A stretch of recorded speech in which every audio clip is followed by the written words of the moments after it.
शास्त्रों में कहा गया है, सर्वेषु मासेषु वैशाख मासः श्रेष्ठतमः, अर्थात सभी महीनों में वैशाख मास सर्वोत्तम है।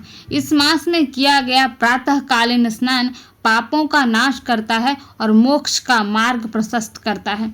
जो भी भक्त ब्रह्म मुहूर्त में उठकर गंगा, यमुना, नर्मदा या किसी भी पवित्र जल में स्नान करता है, पवित्र नदी में स्नान करता है, वह भगवान माधव की अनंत कृपा का पात्र बनता है। यदि आप किसी पवित्र नदी में स्नान करने में सक्षम नहीं हैं, तो स्नान के समय स्नान के जल में, आप घर में जब स्नान कर रहे हैं तो स्नान के जल में तिल डाल लीजिए, तुलसी का पत्ता डाल लीजिए और उसके बाद उस जल से स्नान कीजिए। गंगा जल घर में रखते हैं तो गंगा जल एक ढक्कन मिला लीजिए और वो जल भी नदी के जल के समान ही शुद्ध हो जाएगा और उस जल से भगवान माधव का नाम लेते हुए स्नान कीजिए।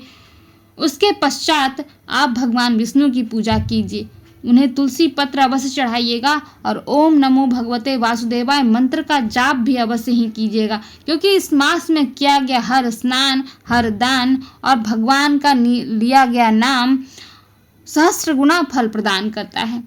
भक्ति, तप और मोक्ष का अनमोल अवसर है यह वैशाख मास। इससे श्रेष्ठ कोई तीर्थ नहीं है और इससे बड़ा कोई तप भी नहीं है, कोई व्रत भी नहीं है।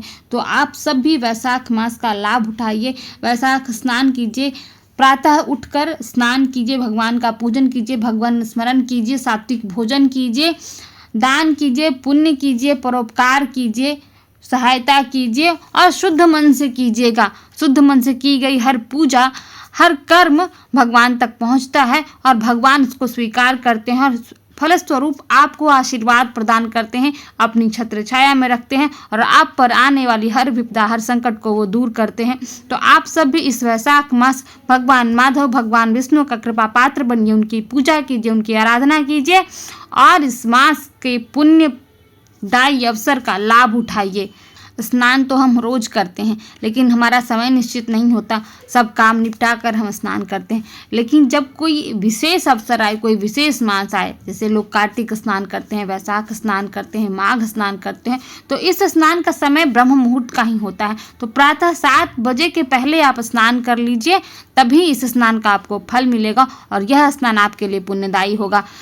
तो इस चीज़ का ध्यान रखते हुए आप स्नान कीजिए, इस व्रत का पालन कीजिए और इसमें आपको सात्विक भोजन ही करना है। प्याज, लहसुन, मसूर की दाल इत्यादि चीज़ों से दूर रहना है, इसका वर्जन करना है। इस प्रकार आप यह व्रत पूरा कीजिए और वीडियो अच्छा लगे तो लाइक कीजिए, शेयर कीजिए, सब्सक्राइब अवश्य कीजिएगा। धन्यवाद।